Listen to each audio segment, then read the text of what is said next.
Now, it's time for the Anchormen podcast with Matt Gaetz and Dan Ball.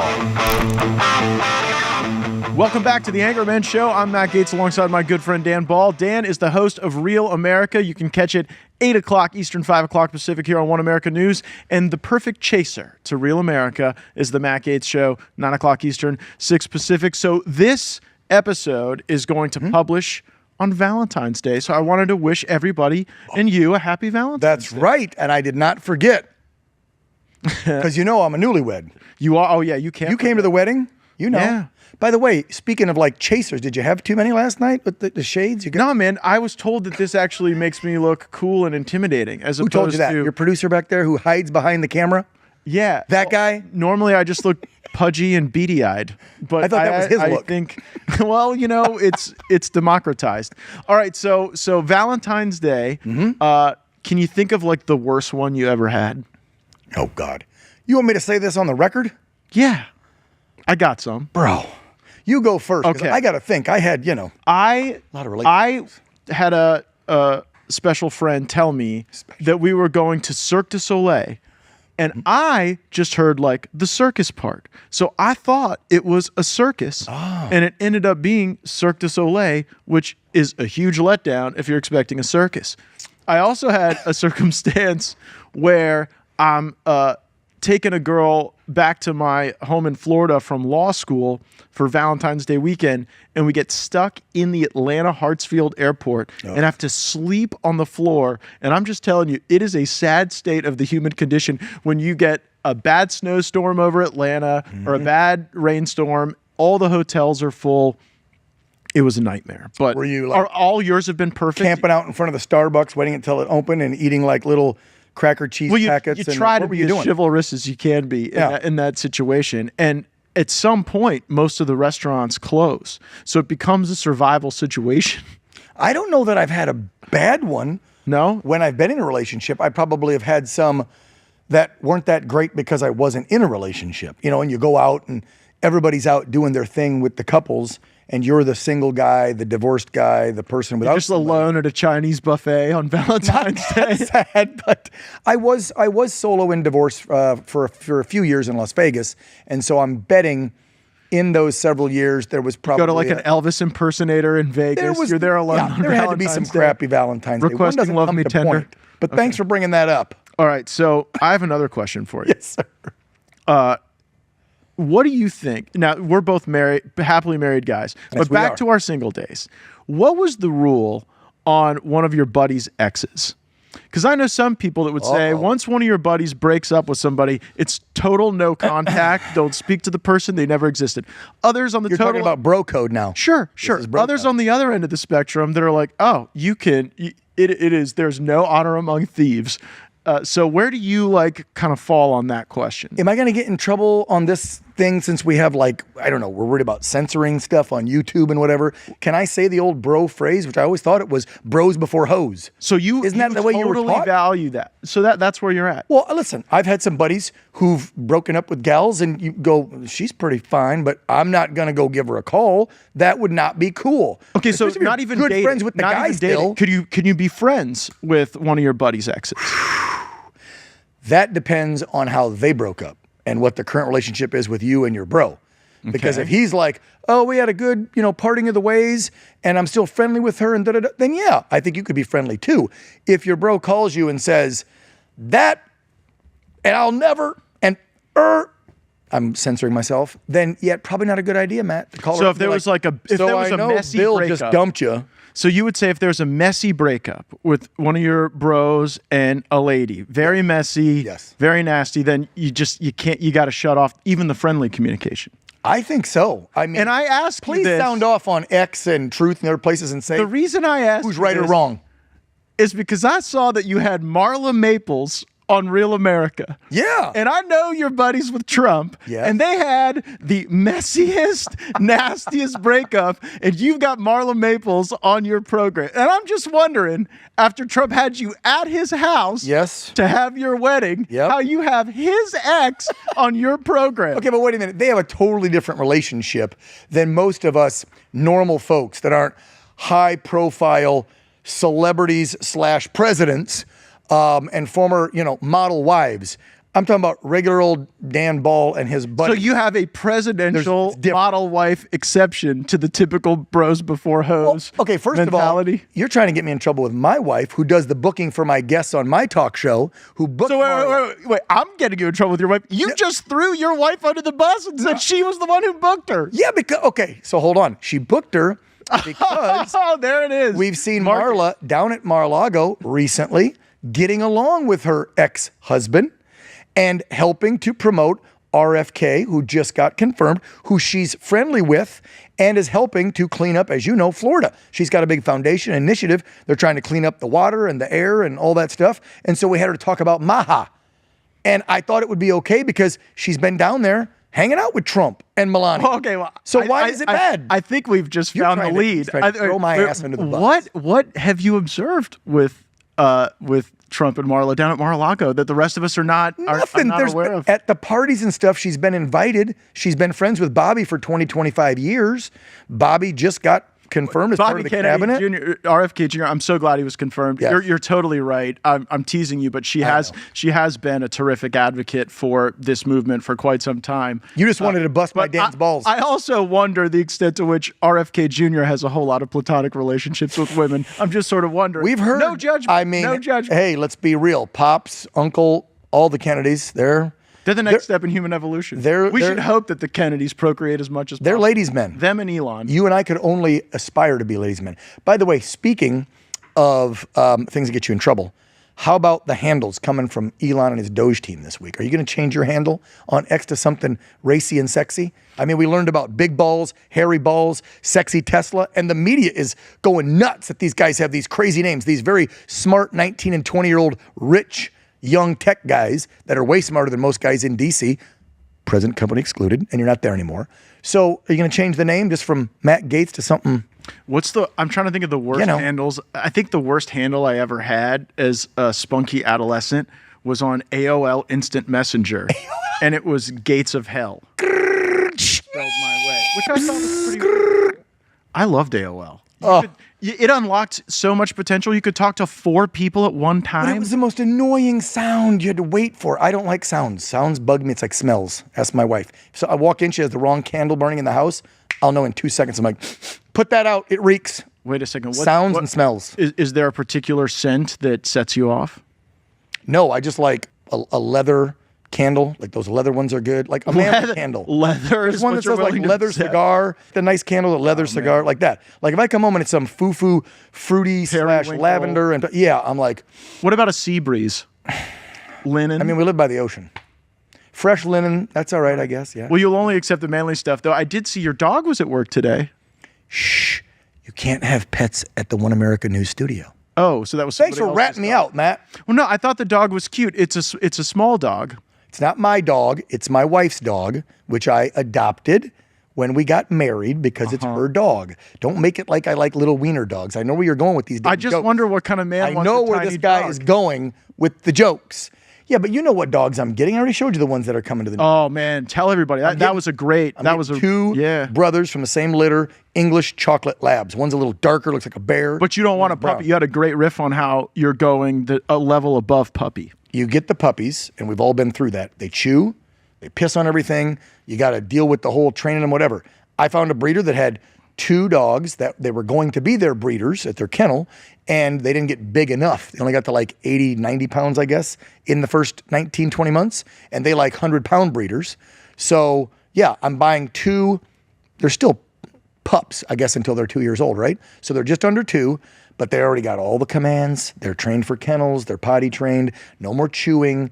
So why go get the puppies, pay the puppy premium price for a purebred? Premium? It's like $2,500 to $3,000 for a purebred lab. You kidding me? I'm a rescue dog guy. Usually they'll like. Over the decades. They'll pay the vaccinations for them. They'll just give them to you. Listen, I've loved labs since I was a kid growing up in Ohio. Chocolate and black, my favorites. And I said, if I ever buy another property where I have actual land, okay, because in Cali, as you're finding out, it's like a lot, and your neighbors right here, you can spit and hit their door. Yeah, you can reach out your window and shake hands in California. But now I have a few acres, and I'm like, I want the dogs I've wanted for 50 years, and I wanted some chocolate labs. You got names for them? Yes, Bear and Bruin. Did those are awesome names. Did Peyton get a vote, or was that just a Dan decision? My first one was I was going to call the one Baron and the other dog Trump. So if at a park walking them or running them, I could go, Baron, Trump, come here, and just piss liberals off in California. She's like, I think the Trump's a little drastic. So then we went Bear and Bruin. I gave in on one. I think it's lovely. And when do you get them? Probably in about 3 weeks. I got to go way to Northern California, fly up, rent an SUV, drive them back, get to know them. What are they going to do to the wiener dog? You got this old wiener dog. He's like 13. I think he's going to lead them around. Because dogs, listen, what do dogs do? They do a little butt sniffing and they figure out who's going to be what. It's kind of like men, right? Who's the bigger in town? You sniff around, you figure out who's the top dog and, who's the lion, who's the sheep with men. Dogs are the same way. These dogs are 19 months old. They're going to sniff the 13-year-old's butt and go, he's in charge. I think they'll follow him around the property. This is he's the older dog. TikTok gold. If you can capture this moment and it plays out exactly as you have laid out before. If you're a breeder, let me know if that's true. But so you say lab. I've never had a lab, but I've heard the stereotype that they're dumb. Golden retrievers I would not do. I've been around them with my uncle. Besides the longer hair and the shedding, they whine, they're needy, and I've seen them not be that bright. Chocolate and black English the same labs. way about sorority girls. Chocolate and black English labs, not American, I've been around them since I was 5 or 6, like 4 of them probably, because they make it about 11, 12 years. They're very smart. They're great hunters. They're great. I mean, if you go out and hunt waterfowl, those dogs are, I don't care if it's 2 degrees. Do you hunt you shoot waterfowl? a duck, boom, everything, man. Come on. Okay, all right. Whale, duck. You guys don't have enough rabbit, water pheasant, here to have waterfowl. Deer. I might go bear hunting soon up in Oregon with a friend. Don't bring the dogs to that, though. No. All right. No. Been hunting?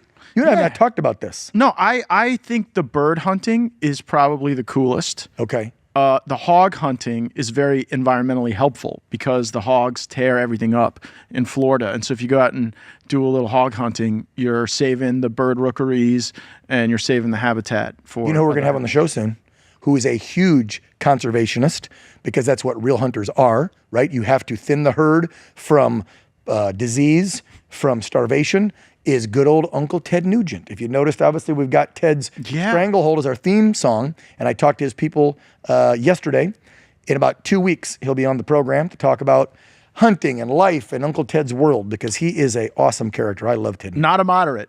Nugent, not a moderate. I mean, if you want to enjoy, I think that's 2 weeks from now, make sure you tune into that episode, because Uncle Ted will tear it up. And he's promised to take us on a hunt if you want to go. I'm trying to line it up. Maybe you, me, Tucker, some other people. Aaron Lewis wants to go. Very cool. And he does either deer or hog hunting. He's got a ranch in Michigan and in Texas. You can pick depending on season. Oh, hog hunting in Texas, you can get the AR and go from the helicopter. I know. I saw your old friend MTG do that. Didn't Marjorie Taylor do that once? I saw she was in a chopper. She did it as a fundraiser. Oh, very fun. So your buddy Chad Bianco's running for governor. That's what they say. So what's your take? It's dropping in a few hours. My take is... Tell everybody who Chad Bianco is. Yeah, if folks don't know, as Donald Trump would say, straight out of Central Casting. Bianco's got the groomed Fu Manchu, the cowboy hat. He's the Riverside County, California sheriff. He's one of the few sheriffs in this state and probably in the country that stands up for Second Amendment all the way. He pushed back on Newsom and the idiots in Sacramento during the COVID lockdowns and said, I'm not checking on people to see if they've got a vax card or shutting restaurants down. He was like, big middle finger. He's been very vocal. Do people know him outside of his area? That's usually the hard thing when you run statewide is you got to get people outside your area to have name recognition. Riverside County, don't quote me on the size of it. It's in the top, I want to say 3 or 4 counties in the state of California. It's one of the biggest. And yes, he is known throughout the state because the mainstream media in the major markets, San Francisco, LA, and San Diego, lit him up during COVID when he was in charge for pushing back and giving the big FU to Newsom. So yes, I think he's known in California as a ball buster of Newsom. So you got him in. You've got that bald Brit named Steve Hilton from Fox Business News who's in. Nobody's official, but they're all in. Right. And then businessman Grant Cardone. Again, not in, but he's doing like this. Grant Cardone was telling me how his house got burnt down on your show. Yeah, right. Because he, the Malibu strip, he was like the only house that didn't burn. I love Grant's all energy, but Grant's on there like, you won't believe it. We won't be able to rebuild our $8 million house. And I'm like, somewhere there's a farmer in middle America that might have less sympathy for some zip codes than others. I know. Grant, love you, but bro, a lot of those people are going to be like, hey man, we cannot relate to you. Trump loves Grant. He relies on him for a lot of financial market stuff. Yep. And then I also hear Nicole Shanahan, the Maha gal that was with Bobby on the ticket, right? Yeah. She may jump in as independent. Then you've got the she ran billionaire into my Caruso up wife in LA. surfing. My wife was surfing in El Salvador, and like on the wave next to her was Nicole Shanahan, and my sweet wife comes out of the water because, of course, I'm having papusas on shore. With You're not surfing with the nice sharks? little coffee. No. But she comes out and she's like, can you believe I just met the person that was running for vice president with RFK Jr.? And apparently she's a really nice lady. Do you think that an independent path works in California, or do you think that somebody has to kind of get on the red team or the blue team here? So you and I have had this discussion privately. The recall effort in general is a tough sell in this state because for some reason, Californians have some sort of brain lapse, memory loss. They forget what Gavin has done to this state in the 6 years he's been in. He came in with a multi-billion-dollar surplus. We were in the black all day long. We are now negative, I think, 60-some billion. So he's blown $100-some billion. What did he spend it on? Illegals. Yeah, not fire prevention. Not a speed rail, right? High-speed rail. Not that. Trump's investigating that. So he's wasted our money. He's allowed millions of illegals in. He's allowed taxes to go crazy. And how many thousands of businesses fled? Elon's one of them. So, but you got to convince people to do the recall this summer. We'll see if we get enough signatures to recall him. And then if he gets recalled, who are we going to put in? Because you know that's how it works in California. We will have a special election, and it's 2 questions. Do you want to recall Newsom? Yes or no? Who do you want? Here's 12 names. Pick the one with the most wins. And then like that's always where California gets like Caitlyn Jenner, a porn star. There's going to be 18 people on the damn ballot. There'll be Democrats, Republicans, Independents. So crazy. And then again, if you win later this fall, you're only getting 1 year because then you have another election next November for the actual real 4-year term. That sounds all crazy. I know. To me. Why do you think I didn't jump in? I was thinking about it. It's going to be a shit show. Yeah. Well, I mean, I do think one thing you have here that I like are your seals. Have I told you about my obsession with your California seals? Are they different than Florida seals? We don't have any. Oh. We don't the water doesn't get cold enough for That seals. makes sense. We have dolphins. Okay. But I rolled up on some seals out in La Jolla Cove. Mm-hmm. And they're just like the coolest thing ever. They have Are you like in a big these boat, baby a little seals. boat on the No, shore? they were just. I was just walking down the shoreline, and they roll up, and it's like the birthing season. Don't so there's mess with all them. these little babies out there. Oh, mess with them. They're adorable. I'm Yeah, just but watching. if you get close, Mama will. You know what you I up. didn't have an urge to get close. I'm just I saying- was watching from afar. Have you not seen the videos of these dumb tourists that come to Cali and think, I'll go down to the La Jolla shores where you see all the babies on those rocks. Right. Oh, let's go pet the cute little...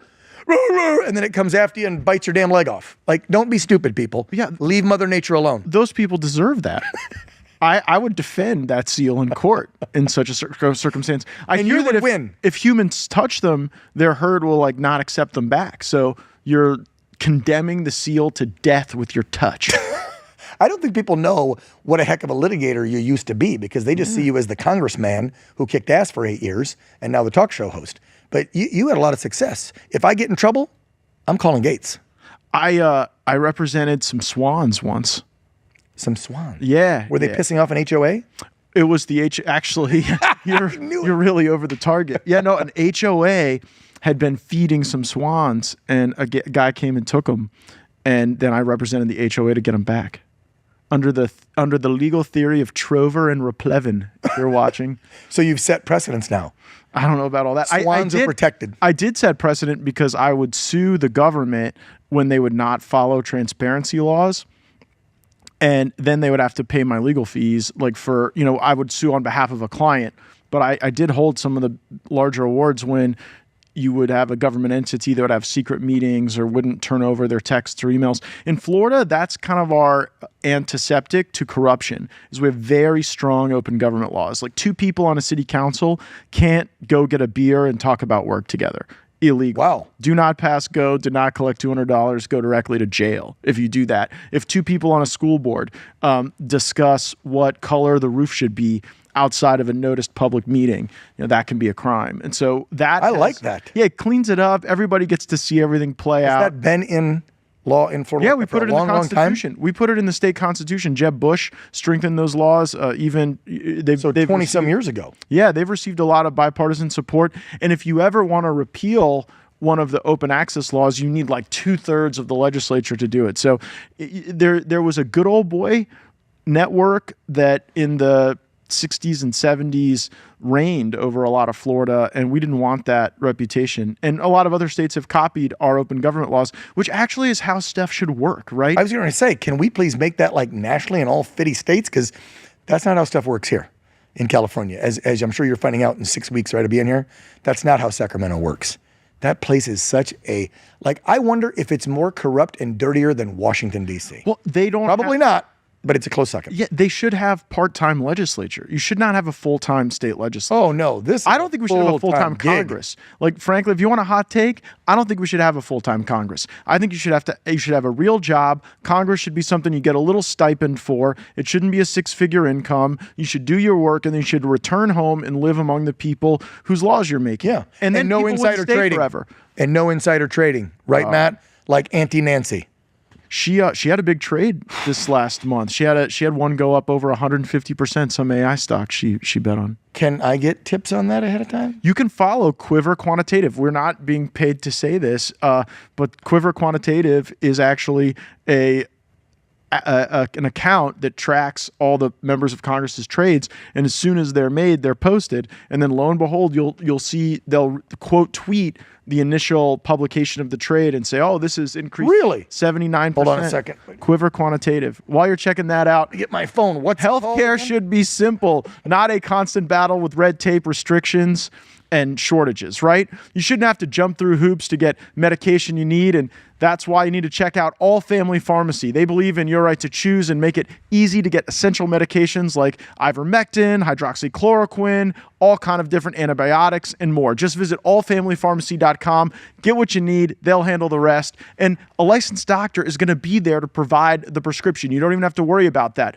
Your meds are going to be shipped right to your door. It's that simple. Let's be real. Being prepared is non-negotiable, whether it's another virus or supply chain issues or crazy government restrictions. You want to have essential medications at your disposal. That's what's going to give you peace of mind. So stock up now. Be ready. Go to allfamilypharmacy.com/Matt and use code MATT10 for 10% off your order. That's allfamilypharmacy.com/Matt, because your health should be in your hands. And you know what? I had a circumstance with my own family where I had a family member who went without their prescription meds for a few days. We are joined by another Anchorman. Isn't that exciting, Dan?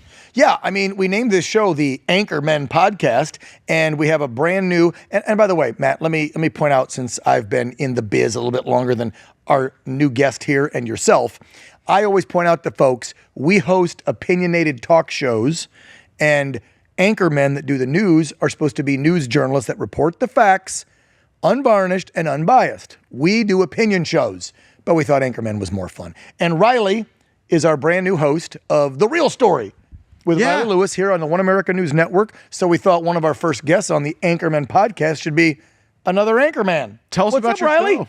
Yeah, well, by the way, I have to say, this setup right here is perfect. You like our set? Podcast. It's a really nice environment. It's Cooler than the old news style sets, right? With Yeah, all the absolutely. lights and the desk and the suits and the. Ugh. My blood pressure drops 20 points just when I step on this carpet. I just feel so relaxed, like I'm here very with my chill. homie. But the new show is up and running. It has an incredible energy. You start the show with a monologue that frames up a key issue of the day, and tell us how you're liking it. It's great so far. I mean, great team. We're just a few days in, but it's been really, really good so far. And I think we're just getting better with each tape. I mean, there's really no substitution for time in the host chair. So just doing that and getting into a groove is really what we're doing right now. But I mean, there's no shortage of stuff to talk about. And so every day it's actually quite challenging. We have 52 minutes of program time, and I have to figure out, I have hours of things I could say. How do I whittle it down to just the juiciest stuff? Because I just could never stop. So it's actually pretty challenging just to narrow it down to the stuff that's most important to hit program time. Yeah. I love Riley's story in that he came on board One America News a couple of years ago as a writer and then producing shows. So he was behind the scenes in our newsroom. And then he started filling in for different talk show hosts when they were on vacation, sick, whatever. You took over for Tipping Point for a few months while Kara was out on maternity leave. That's right. And the viewers took to this guy like amazing. They were like, who is this Riley Lewis guy?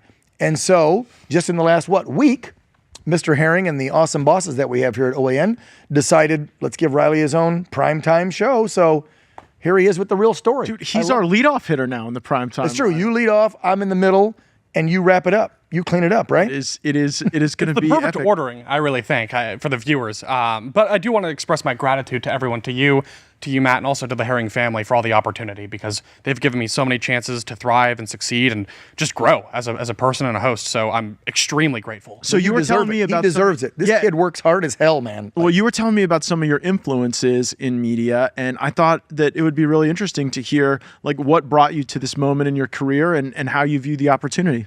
So viewing the opportunity, I mean, it's really such a massive undertaking, but I get to join the conversation. I mean, as a kid, I grew up on people like Rush, Tucker Carlson. I mean, so I was always a fan of talk radio, TV, and I thought to myself, if I could find a way to do that, then that would be a dream come true. So, I mean, for me, it was like I was such a big fan of just consuming that content. At some point, it's like I'm tired of just intaking it. I want to be able to add. I want to be able to move the needle forward and join these people. So, hopefully, my goal is that people I used to just look up to and watch can become my colleagues and partners and friends of mine. So, it's really surreal to see that start to play out here, and I hope to continue down that path. That's what I love about his story, because there's only a little bit of age gap, right?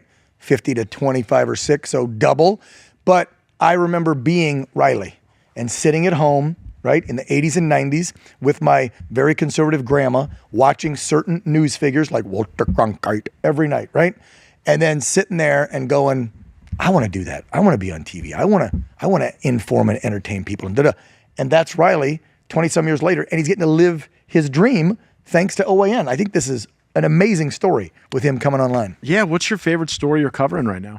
I mean, honestly, everything that's going on with DOGE, with FEMA, with USAID. Look, because here's the thing. I mean, you hear about just reports, and it's like the more you read, the less you want to know. I just didn't understand how corrupt the government was, and I want to be clear. When I was growing up, I just trusted in the government. I trusted in the institutions. I no longer do. I think that's their fault. When did you cross the line on that? Really in 2016, when Trump came, really 2015, when Trump came down the escalator, and you saw this coordinated effort unfold to attack the one guy who goes to Washington who says, I had a thriving life and a business career, but I'm going to sacrifice that. You were a Trump guy from day one. Yes. Dan was a Trump guy from day one. Absolutely. Damn right. That was, it's so non-controversial, putting the American people first. How did we have, how was this even a conversation? So the second I thought that, it was like, that's common it for sense, me. right? I'm totally bought in, 100%. Common sense. This should be the baseline. That should be the normal expectation for every single person in Washington. I don't understand why that's such a controversial take. Oh, yeah. And I don't understand why they're going after Trump so hard. But when I saw that in 2015, it was like, here he is descending down the escalator from the elite swamps of DC or New York or whatever, coming down to the people. A true man of the people. That, I think it speaks volumes truly about his character. Is there something weird about the fact that the most man of the people president is a septuagenarian billionaire? Yeah, really. I know. But you know what? Listen to him. He'll always say on the podcast, which was brilliant during the campaign to get on those podcasts with Theo Vaughn and regular folks and just hash it up for 1, 2, 3 hours, he's like, I always felt more at home on the job sites with the regular dudes. He always says that when he had to go to the millionaire, billionaire parties in New York, they always kind of, they wouldn't brush him aside because of who he is and his cash, but he never felt. Well, the NFL wouldn't let him join. There was a connection. You're right about that. There was. He'd rather go to the job site and bullshit with the plumber and the guys walking the freaking girders and the beams up there thousands of. I mean, those are the people he gets. Just because you have money doesn't mean you still can't relate or be relatable. Yes. Trump has proven that. And the moment you're talking about is the same for me. I can tell you, Matt, where I was in a local newsroom when Trump did that. And the minute they put out the BS narrative that he called every Mexican a rapist and a murderer, I started going off in the newsroom I was working in, and I believe it was the NBC affiliate in Palm Springs, California, and screw you for still lying to people. And the folks I worked with and I got into it in that newsroom because I'm like, that's not what Trump said. And they're broadcasting it because every affiliate did. Oh, he called Mexicans murderers and rapists. No, he didn't. And from there, I was 100% down on Trump, and I was also 100% against my own profession of 30 years because I saw then how the media started manipulating and lying. We already seen how they covered for Obama's ass for 8 years, and I was already pissed off about that. But then they start lying about Trump on top of covering for Obama, and I was done with this industry. Yeah, that's the moment I lost almost the all mainstream. my faith. Yeah, and really just I don't understand exactly, again, why, but this coordinated effort just completely was unfolding. And it was media, it was local state politicians, it was this uniparty establishment in D.C. that said, this guy is a threat. And it's like the harder they pushed, the more I became interested. I started reading about him. You guys saw it before me. You guys saw it before me because it took the Russia hoax for me to understand that our federal law enforcement are just politicians with badges. And Well, yeah, because you saw the FISA stuff and how they manipulated and that email from the when I corrupt ran attorney. for Congress, I thought the FBI were the good guys. We all did. I wanted to be one. I wanted to be a G-man as a kid. We're like for the people trying to stop pandemics from spreading. But then through the Russia hoax, I became radicalized against the systems that had turned. But you guys were on the front end of the wave. Well, because you're young, aspiring to be in the media. I was already in the middle of the media for years, since 1996. And so in 2015, I'm literally watching my colleagues lie and swallow the Trump lies, hook, line, and sinker. And then when I would try to, not on the air, but in the newsroom, have a discussion or debate with them that Trump's not that bad a guy and they're lying about him and da-da-da, man, I would get shut down. We get into yelling matches, and then news directors would tell me to be quiet because, of course, they were liberal and they would side with the other. Dan, you're creating a hostile work environment again with your domestic terrorism views, and your MAGA hat, and your belief that maybe not every illegal immigrant is here for a new life. I do have to say, though, I mean, because this is just, it was a grift from the very minute it started, and it was clear to me because Trump went from being universally loved in media, in business. He's hanging out with rappers in New York City. Oprah Winfrey is joking about running for president with him. I mean, she did like 3 times over 30 years with him. Go look at the clips. Totally. The ladies of The View are like gushing over him. And then overnight, he's this evil, tyrant, racist, fascist. And it's like, it felt so disingenuous. And that's why I just stopped trusting in what they had to say. See, that goes to show how sheepish so many of the liberal people over the last 10 years, since 2015, believe the media and these celebrities instead of their own freaking eyes and ears. Yes. Because you just said it. How the hell could everybody love Trump for 30, 40 years in the entertainment industry, sports world, music world, da-da-da, and they flip because he put an R in front of his name on the ballot instead of a D. We loved you until we heard the things you actually believe. Now we're not so sure anymore. It's why my favorite Trump book is Letters to Trump, because it's all of those figures you just described, writing him these glowing letters about his vision and his success. Yeah. And now they're the very same people that would like decline an invitation to the White House if they most of them wouldn't. There'd be a couple, obviously Oprah's not going to show up, or Joy Reid or Joy Behar and some of those that used to kiss his ass. But I guarantee you, those rappers, the football stars, Donald Trump might be the most successful relationship with a man that Oprah's had. Yeah. Well, look, again, it's one of those weird things where they just expect people to blindly, because they're looking at the media angle, they just expect people to blindly believe in their propaganda. They just spoon feed you misinformation all day long, and it's really insulting. I think it's changing, though. I think it's changing, Riley, because I think that the way people get information now is far more fragmented. It's not that one pipeline that Dan's parents were used to getting with the 5 o'clock news. People are seeing stuff on social media. They are getting thousands of different sources directed at them. One thing that is so delicious, like my favorite thing I'm covering right now, is how the Democrats are reacting to DOGE. Oh, because hilarious! Because there's a theory of the case that the smart approach for them would have actually been join in, claim credit for part of it, and then blame the Republicans for the stuff that isn't popular, and say that like the DOGE stuff that's popular they're for, and the stuff that's unpopular the Republicans are for. Tactically, that would have been an approach.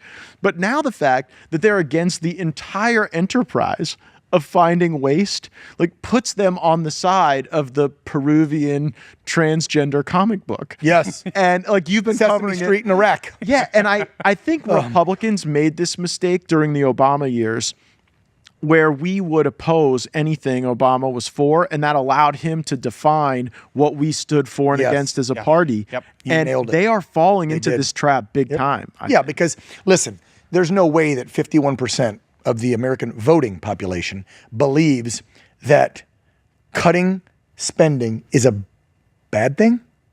Why would especially on this stuff? Like, this isn't the widows and the orphans. Absolutely not. Like, you guys have been covering this stuff. It's the craziest thing you could imagine. Insane expenditure. I honestly hope that it's just money laundering and not this actual stuff. I would rather believe that like the CIA is running guns and money than believe that we're funding the DEI seminar in Serbia. Well, that's the thing. I mean, is it corruption? Is it incompetence? I don't know what's going on. It's not incompetence. I don't think No. it is, but I also think it is weird to sort of put yourself in a situation. You look at USAID as one example. So it's supposed to be an aid agency, but then we're funding Iraq and Sesame Street. So at first it's like, okay, well, you say it's about aid, but clearly it's not. And then they go, okay, it's not, but it's about advancing U.S. soft power on the world stage. Well, so then why do you need to do that through an aid agency? How does $8 million to Politico help foreign nations? They gave $8 million last year to Politico. Absolutely. And the overall bill since 2017 was 40 how many million, guys? Yeah. What does giving Politico, a left-leaning online have to do with helping foreign affairs and international affairs with the United States of America? Nothing. You just wanted to push it's a bribe. Politico. It's just a bribe. Yes, so Politico would do the bidding of the deep swamp and the left, and then shut down organizations like the one we all work for, gentlemen, because we know what the heck happened to us. We're Democrat sitting United States senators, 4 of them, and 2 members of Congress from California, all wrote letters to all the satellite and cable carriers and then our advertisers saying, pull OAN down for mis and disinformation, but we're going to give $40 million frickin' dollars to Politico to lie to the American people and keep their subscriptions up. Look it up. It's a fact. At least Politico's American. They were giving money to Reuters. Reuters is British. Like we're paying. That's a sad commentary on the state of the American media that we have to go and pay off foreign media to do large scale influence operations. That's not America first.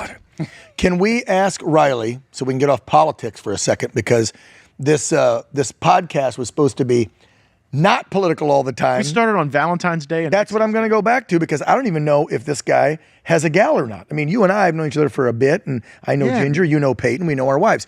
Let's turn it back to some bro conversation, because they can watch our talk shows for the politics. Got a gal? What are you doing for Valentine's Day? Absolutely nothing. Nothing. See, now you've heard the worst story. I'm looking. Let's for that get into special lady. this. Okay. Okay. Where are you looking? Well, I'm Church, grocery stores. I've tried the app scene for the first time ever. I can't blame you. 50% of couples in America right now are formed on the apps. I don't get it. I would not have presented well on the apps. But when half of the couples are meeting on the apps, you got to have some sort of line in the water there. Do you know? Hold on, real quick. Do you know why you wouldn't do well on the apps? Can you cue this up, Jared? You know why you wouldn't do? Because this sound bite is going to follow you everywhere, and people are going to be like, ah! Just roll the famous Matt Gaetz sound bite. Is it safe to say that based off of your comments, you're suggesting that these women at these abortion rallies are ugly and overweight? Yes. What do you say to people who think that those comments are offensive? Be offended. Iconic. Be offended, Matt. Be offended. Plenty were. You're on a dating website, and Matt's like, I believe this and this. Women are like, oh my God, I'm offended. Oh no, women Matt's want answer, the alphas. Be offended. No, I push back strong on that. But all right, so you've had the dating app scene. Like, have you had like a really good date out of the apps? Surprisingly, yes. Actually, Which ones? I had it didn't end up working out long term, but I went on a few dates with a really nice girl from Coronado. Actually, nice island right off San Diego. Which apps, though? Which apps? Oh, okay. So Hinge is the one that I've been using. I hear. But here's the thing, though. Yeah. There's a lot of them, and at first I didn't know where to go, so I asked some friends of mine and just looked for some data, and I've heard decent things. I actually know some people that have got good relationships. You didn't try that farmers.com or No. Look, Hinge is supposed to be the app that gets you off the other apps. I've learned this. Okay. It's a dating app, and it's supposed to be where you're not there for like a hookup. That's right. You're not there for a casual thing. The people there are there to like find their person. That said, there's a lot of creeps on Hinge. Like I've heard. I'm still new to it. I've heard. All right, so you go on Hinge and you meet a girl from Coronado. Now the reason that would terrify me is there are so many Navy SEALs and Navy guys in Coronado that whenever I like would connect with a chick that's from an area like that, I would think, well, I mean, what she's got better options. She's got to watch Navy SEALs swimming in their skivvies outside, like, every morning. What do I have to offer? But you didn't let that deter you, right? No, absolutely not. I mean, there's no harm in looking and trying, and it's still new. But what do you put on the Hinge profile to really? Can you put yourself out there and say, I work at OAN? Politics or no politics? No politics. No politics. Not at first. No. Well, and I'm still debating. What about hobbies? Hobbies, yeah, definitely. So music is one that's big for me. So I put that out there because it's something I think is actually maybe useful. I can play music for people. I write music. That's been a big part of my You life. could serenade them. Oh, by the Totally. by the That's way, opened doors for me in the past. So why not? Oh, hold on. Tell us. Absolutely. That's Yeah. open doors for you? Yeah. Well, Like open doors and opened. Well, Come on, give it. Let's go. What girl doesn't like a guy who can play music? I and know. Wait, sing? are you singing or are you making the, like, what are you doing? You mean music wise? What are you doing? Playing the piano for him, guitar? So guitar started with just like classical, but I used to be in a band in college, and that actually worked for me pretty well. So I had a keyboard player and a drummer and another guitar player. You're not the annoying guy that grabs was the name of guitar the and band? sits down and kumbaya around the fire and annoys all of us regular bros. Okay, good. Just making sure. I need the band name. Don't be that guy. Band name?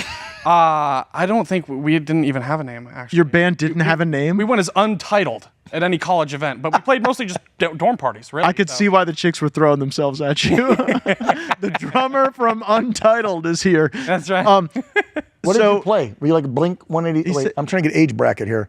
yeah, well, garage Blink music? songs. yeah, a lot of modern rock, a lot of classic rock too. So Zeppelin was big, Pink Floyd, Dire Straits, that kind of Nice, stuff. You know, nice. Eagles though. So lots of different stuff, and then some soft rock. I've learned that ladies like kind of 80s, 90s soft rock. So Christopher Cross kind of stuff. You know, Christopher Cross. that's right. Yeah, you know. Dire Straits isn't classic. They were 80s, bro. Ease up. Okay. I'm a 70s Well- baby. Well, they came out in the 70s. But Classic rock is 60s, 70s.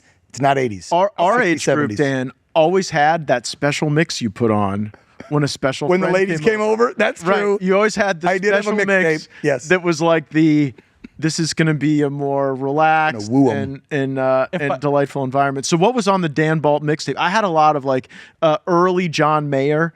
A lot of Room for Squares was on Why that's old. I'm going to sound way old. I didn't put any of that new crap on there. well, what was on the Dan Ball Eagles? romance tape? Yeah. I mean, I would have- it's the Valentine's Day episode. So I would have Eagles probably. Peaceful Easy Feeling or Hotel California. All of them actually. All of them. Yeah. All of Just a steady stream bunch of of Eagles Eagles. is one of pretty these chill. nights, Lion Eyes. One like, of these nights. Lion Eyes, you don't put that on. That's No, like no, that's a bad one. That's sure? a Yeah, later Bad one. call. Bad call. All bad right, call. Oh no, you can't. Lion Eyes. I would put even, but again, in high school, if I'm dating some of the hippie style chicks, then you'd have some Grateful Dead on there too. 'Cause I was a little Did bit you of a have deadhead. a different was a little bit of getting a it on mix depending on the person? Like this Are is our a wives hair watching band this kind of podcast, girl. by the way? You know how much you're going to get us into, right, Matt?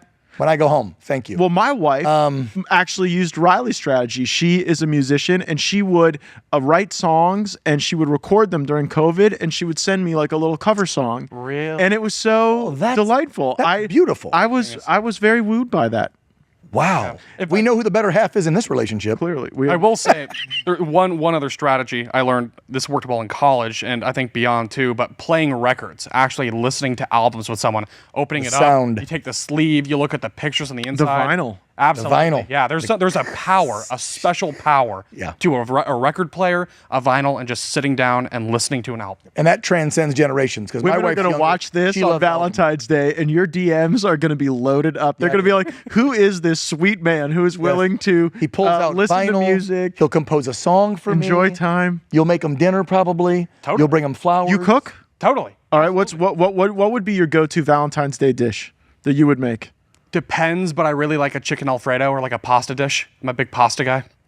That's a little thick for Valentine's Day. I know. Riley. Yeah. I know. Yeah. But you're gonna think about after dinner. You don't want to be all loaded Yeah. and bloated down with a bunch of pasta. I'm thinking like a in lean case. protein, like a Chateaubriand. What are you going with when ideal Valentine's Day? You have to cook it. It can't just be anything you dream Yeah, up. no. Don't come at me with some beef Wellington. I know you don't know how to make. I do, but I'm not. Let's see, because I need to figure this out since we're hours away and I haven't. I would say that my wife will want me to probably get a really high-end steak and grill it to perfection. And then she'll do a Caesar salad with it because she loves Caesar. She'll eat a Caesar salad 10 times in a week. And a great bottle of Cab. And that's it. I can keep it simple. That sounds. She's not a huge sweet tooth person, no dessert, like any of that. I'll eat the dessert. I'll make creme brulee, one of my favorite, but she won't. Steak, Caesar, great wine, good music, she'll be good. And then just great eye contact and listening, gentlemen, listening. Do you think, And then you're in like Flynn. Yeah, and I honestly think that the home cooked meal is the better Valentine's Day approach because the restaurants are ripping you off. Oh, Yes. 4 times markup on the bottle of wine? Yeah. When it's not even like really their best stuff, they do some special menu. They do. So, Prefix. Yep. You know what? You may be listening to this and watching this as you're preparing your Valentine's Day meal. And ordering your ivermectin. Take some advice from All us. Family Pharma. Because we know what to do. Ask our wives. When are they coming on? We should get them on here to have a little chat and see what they have to say about us. I haven't told them that we have this show. Well, my wife knows because she's here every day in the building. Usually sitting behind the camera watching us do this. Today she had to go home because we're remodeling the new house. When We're busy. people watch this episode and they go back and they say, well, we have to start from the beginning and watch the other ones, they will find a very important discussion we had about cargo pants and cargo shorts in episode 2. I took crap for that, by the way. Peyton was holding out on us because your wife was wearing cargo pants at the time. With the string instead of a belt, tying them in the back like the young kids do these days. I had no clue till my teenager came home, and she had these baggy pants down off the waist with a string, and then they tie a bow in the back. What? And I'm like, yeah, they don't use a belt. Does the bow mean anything? Do different colors have meaning? No, it's like a white, thin piece of string. They loop it around twice and then just tie it in the back, and it holds their pants. Plus, they wear them way low now, and they want them big and baggy, and I don't like that look, but whatever. Whatever Who's they your want to do. dream Whatever you guest? want to do, dear. Whatever you want. I want to know Riley. We only got a few minutes. I want to know Riley's dream guest on his brand new terrific Yes, show. the real story with Riley Lewis. They have to be alive. Weeknights at 6 Eastern? right. Mhm, that's 6 right. Eastern. Dream guest. There's a lot of them. I think it would be cool to get Ted Nugent on actually to talk guns. That would be. We could probably gonna be make here that in 2 happen. weeks. Yeah, I'd like to. He's coming here in 2 weeks. Just come up and hang Yeah. out. That would Okay. be a dream. Your dream guest of any living human was Ted Nugent. Well, of any living, if we're going Any that, any loves living music. human. if we're going that, I love Ted. Ted, don't be offended by that or be offended. But I'm just saying any living human. well, I don't want to. I mean, if we're going literally any human, I would Yeah. say Paul McCartney. Ooh, he is a music lover. There's no way. I mean, that guy's- Ladies, he's single. he's got to have so many good stories, Paul McCartney. And, Oh, yeah. And I grew up on the Beatles, and I want to know the craziest stuff he's seen in his lifetime. I mean, and he Favorite probably met everybody. Beatles album? It's their early work. I think was really special, but maybe Abbey Road. I mean, just because all the way through on vinyl, it sounds so good. So I well love produced. Sgt. Pepper. Love Yeah. the White Album. Yeah, the white album's all right. I think if we're talking about dead musicians, I'd like to just, have a few edibles with Jerry Garcia for a couple hours. Oh, That would be some cool All right, stories. any living human you could interview on Real America. Clint Eastwood. Clint Eastwood. Clint Eastwood. You Then picked my Friends. favorite. I love Clint Eastwood. I met him once, and I'll tell this quick story because I know we only got a few minutes left. And James Woods, of course, we know is a patriot. Clint is a patriot.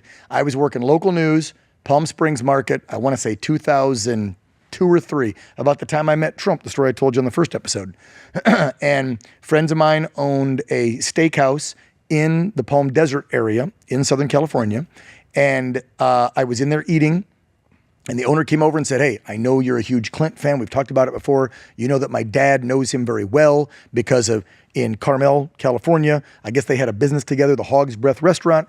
Clint's on his way here from playing golf out at PJ West with James Woods. I would call your newsroom, get a camera guy, and we'd probably get you like a couple minutes with him when they enter the restaurant." I'm like, sweet. So I put down my booze, stop drinking, it's work time, get a camera guy over there. Sure enough, in a few minutes, here comes Clint Eastwood and James Woods. And I'm pretty sure they had a couple cocktails on the golf course, like we all do. And one of the first things out of Woods' mouth was, he says, I forget how we brought this up about having cocktails or whatever, but James says that Clint was out there dropping acid with him, and that's why they're all kind of messed up. And Clint's like, "Damn it, Jimmy!" And he gets all mad at him, and he's so tall and lanky and whatever, and James is just laughing and whatever. And then so James goes on, and I interview Clint for like 2-3 minutes, and they go into their Did dinner. it seem like he was on acid? No, they just had some cocktails. Okay. But Woods was being funny. Maybe, I don't know. Did he talk to like the pink elephant in the corner? No, they seemed fine, just like they had a couple cocktails on the course.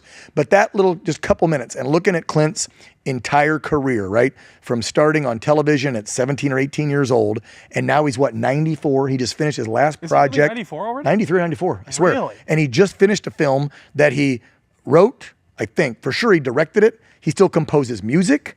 I mean, the guy does the whole facet of filmmaking.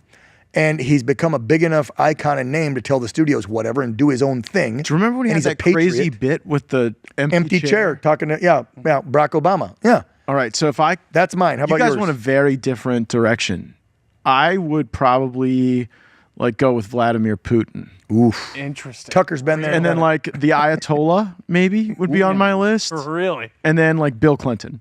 Like that rounds out my top 3. These are I feel like interviews. with all of those people, I'd have a lot to talk about.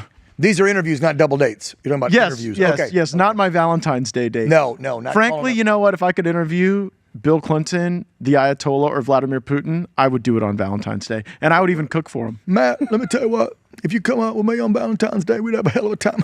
Wouldn't you love to French interview fries Bill and Clinton? chicks. I did Get for it. about 2 minutes. Tarmac, Albuquerque, New Mexico, 1995-ish. I'm working for AFARTS, Armed Forces Radio Television Service, active duty Air Force. Air Force One landed at Kirtland Air Force Base, and he was going to talk to local schools in Albuquerque about uniforms in schools. Plus, he was on the base doing downsizing, so we were all worried we were going to get closed down. And I was at the end of the receiving line where all the dignitaries, you've been there before, all the dignitaries are lined up in uniform and the politicians to kiss the ring.